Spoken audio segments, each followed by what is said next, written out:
কিভাবে যে বলি, এত বড় একটা ভুল আমার হাত দিয়ে হয়ে গেছে।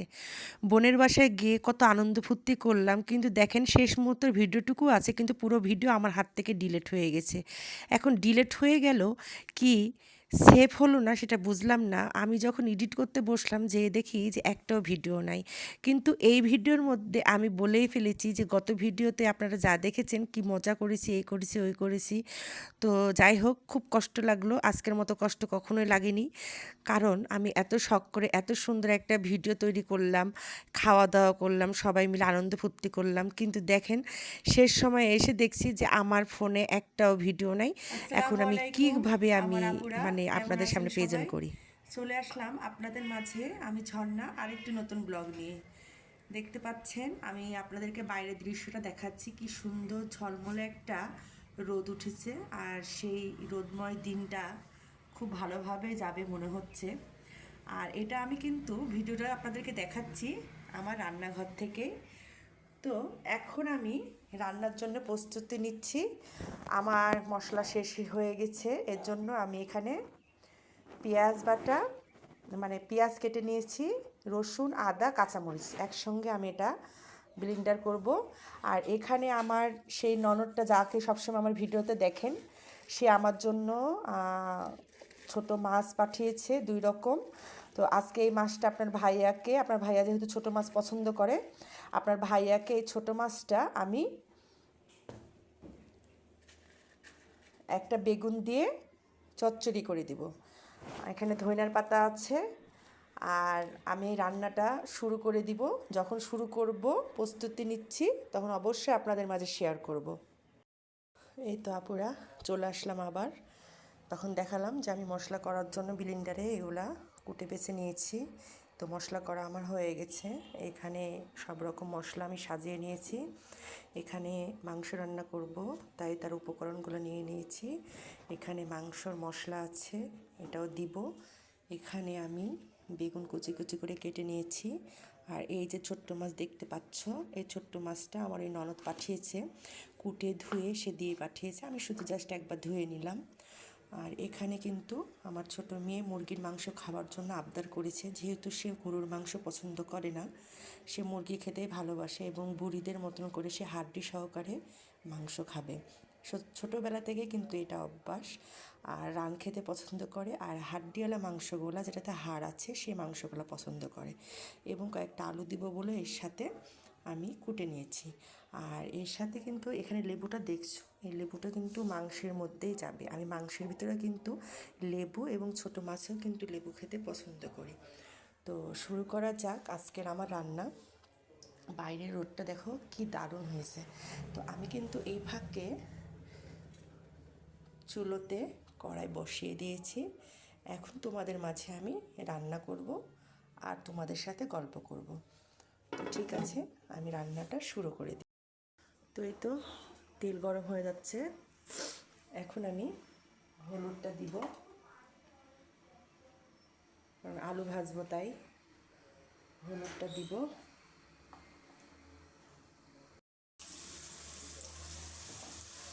তো আপুরা দেখতে পারলা আমি এর ভিতরে একটু হলুদ দিয়েছি, আর মাংসের আলু কিন্তু একটু হলুদ দিয়ে ভাজা লাগে।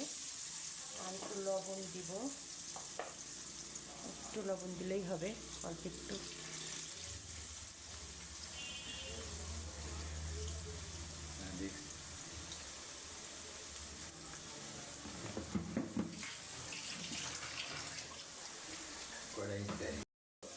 এইভাবে আলুটা সুন্দর করে ভেজে নিবা তোমরা।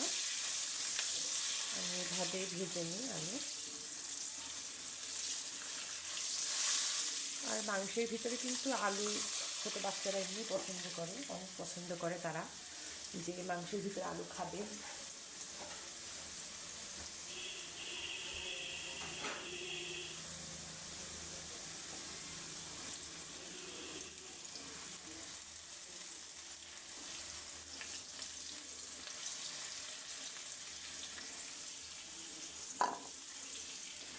আলুগুলো ভাজা হয়ে গেছে, সেরকমভাবে ভাজার দরকার নেই।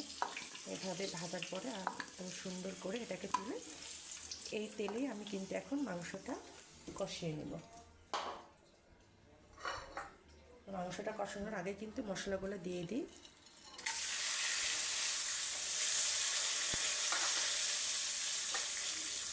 একসাথে দিয়ে দেবো আমার ব্লেন্ডার করা মশলা।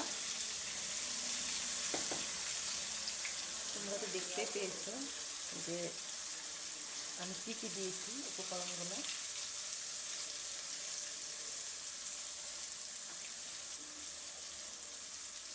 এর সাথে এখন লবণ দিব। লবণটা তোমরা পরিমাণ মতোই দিবা। আর ভালো করে এখন এটাকে কষাতে হবে।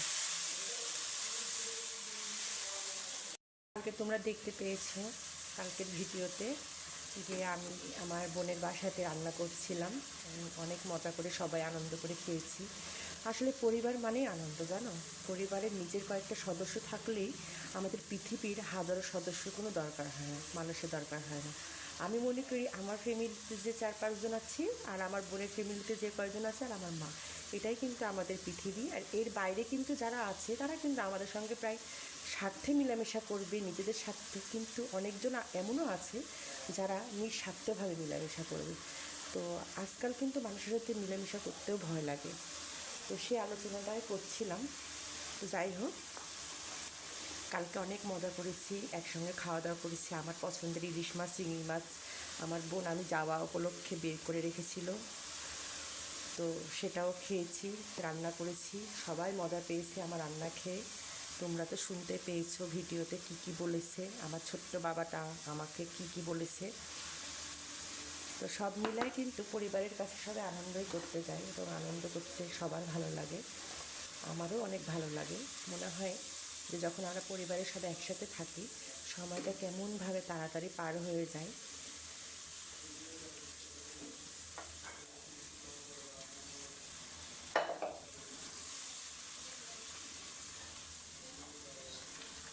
এটাকে এখন ভালো করে মশলাটাকে আমি কষাবো।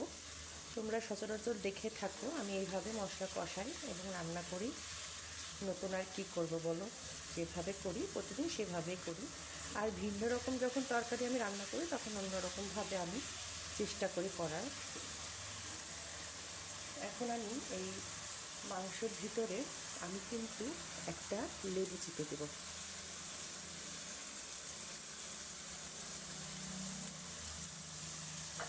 দিয়ে মাংসটা সুন্দর করে একটু নাড়াচাড়া করে দিব। এখন এটাকে এর মধ্যে দিয়ে দিব।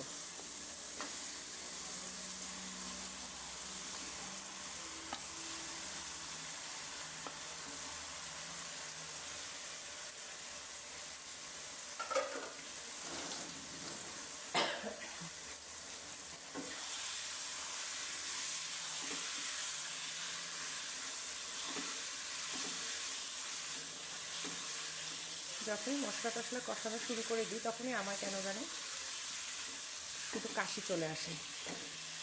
আমার ছেলে মেয়েরা সবাই কিন্তু মাংস পছন্দ করে, কিন্তু আমার বড় মেয়েও মুরগির মাংস পছন্দ করে।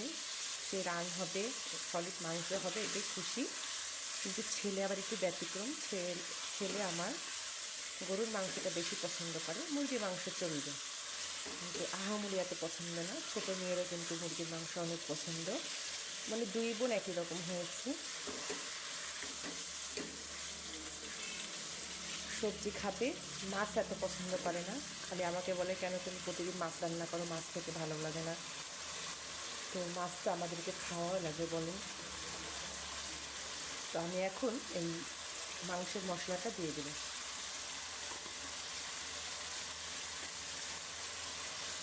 এখন কোনো কিছু করার নেই, খালি কষান কষান আর কষান, কষিয়ে কষিয়ে রান্না হয়ে যায়।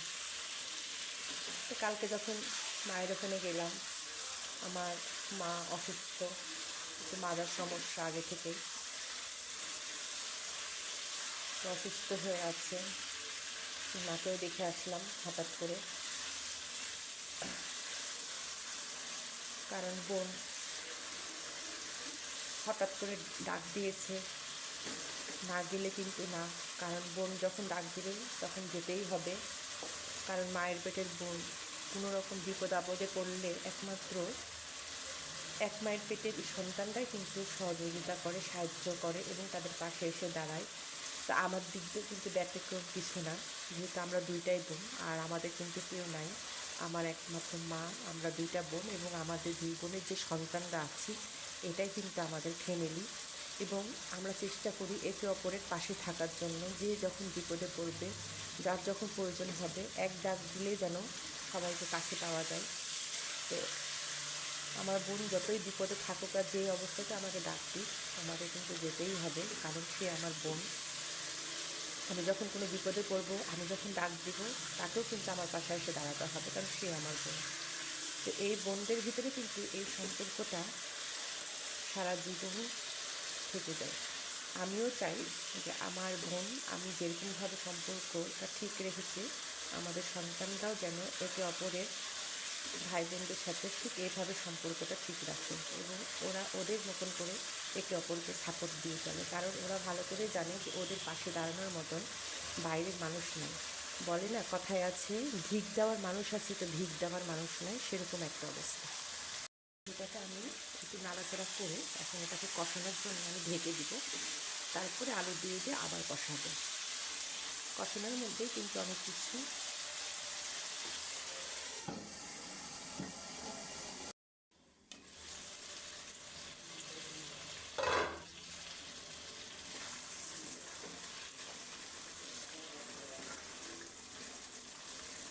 তো এইভাবে কষানো আমার অর্ধেকটা হলো। এখন আমি এখানে আলু দিয়ে দেবো।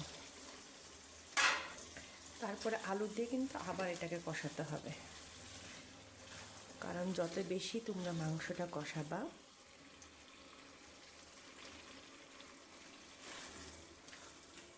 তত বেশি কিন্তু মজা হবে, টেস্টি হবে।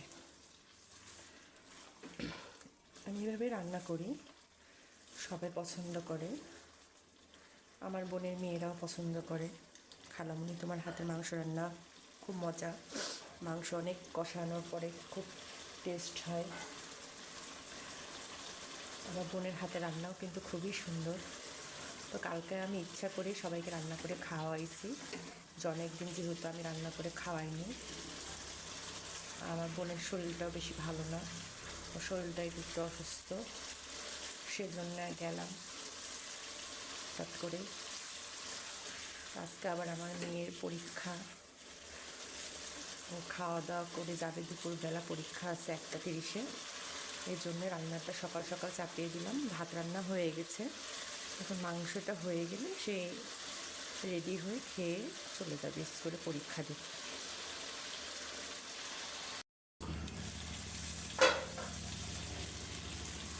তো দেখো, সুন্দর করে আমি কিন্তু কষাই দিচ্ছি।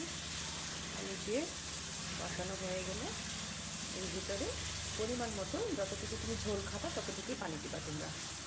তা আমি ওইভাবেই কিন্তু দিয়ে নিচ্ছি।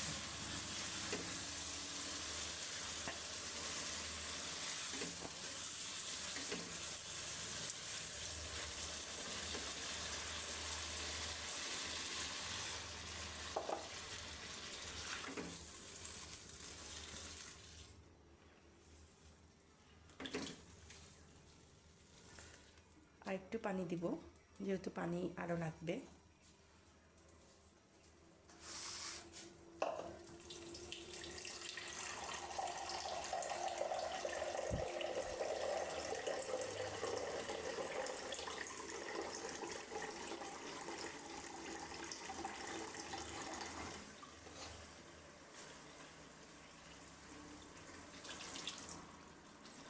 বাইরে সুন্দর একটা রোদ বের হয়েছে, ভালো লাগছে আমার।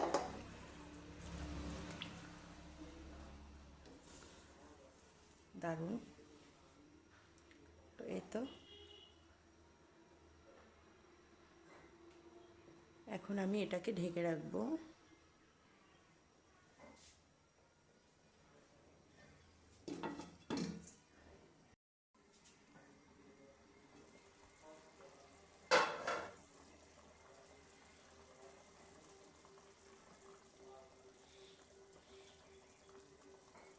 কয়েকটা ধনিয়া পাতা দিয়ে দিলাম, এটা একটা ফ্লেভারটাকে খুব সুন্দর করে।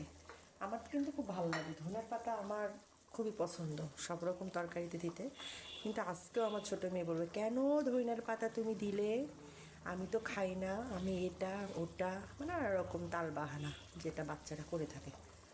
এখনও বুঝে না যে ধনিয়ার পাতার যে কতটা টেস্ট, কতটা মানে তরকারিটা স্বাদ আরও দ্বিগুণ বাড়িয়ে দেয়।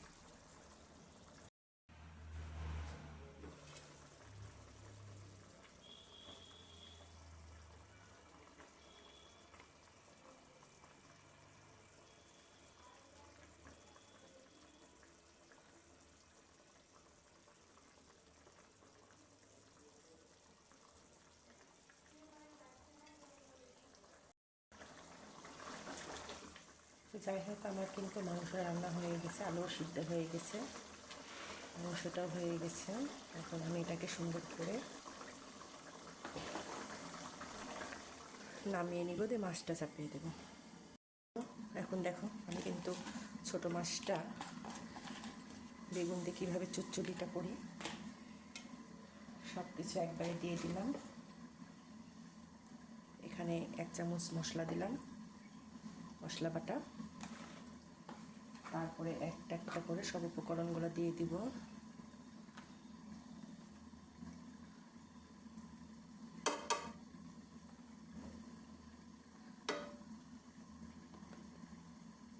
উপকরণগুলো সব দিয়ে দিলাম একটা একটা করে।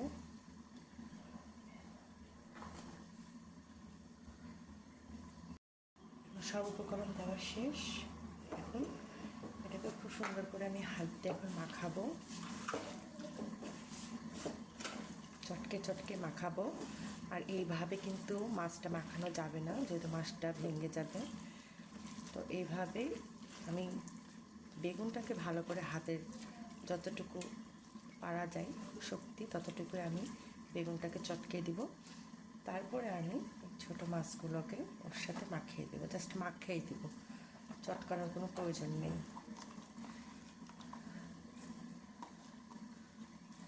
আমার এই ননদ কিন্তু এটা প্রথম না, এর আগেও আমাদেরকে অনেক মাছ খাওয়াইছে।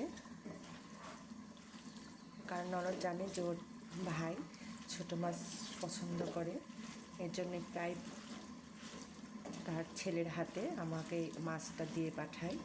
এই মাছটাও বেশ 2 দিন আগে দিয়ে পাঠিয়েছিল, কিন্তু আমি রান্না করিনি, যে আপনার ভাইয়া মুরগির মাংস খেতে চায় না, সেজন্য আমি রেখেছিলাম যেদিন মুরগির মাংস রান্না করব সেদিনই আপনার ভাইয়াকে আমি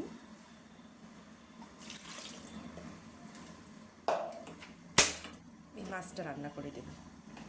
তো আজকে আমি সেই মাছটা আপনার ভাইয়ার জন্য রান্না করলাম।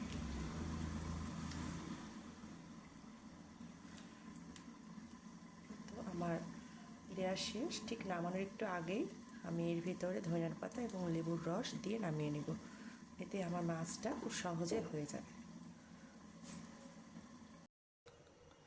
মাছটাতে ধনিয়ার পাতা দিয়ে দিয়েছি, বলক চলে এসছে। তো এখন আমি এখান থেকে রান্নার কাছ থেকে আপনাদের কাছে বিদায় নিব, আর ঠিক মেয়েকে খাবার দিব, খাবার দিয়ে তাকে রেডি করে স্কুলে পাঠিয়ে দিব, পরীক্ষা আছে। তো রাখলাম।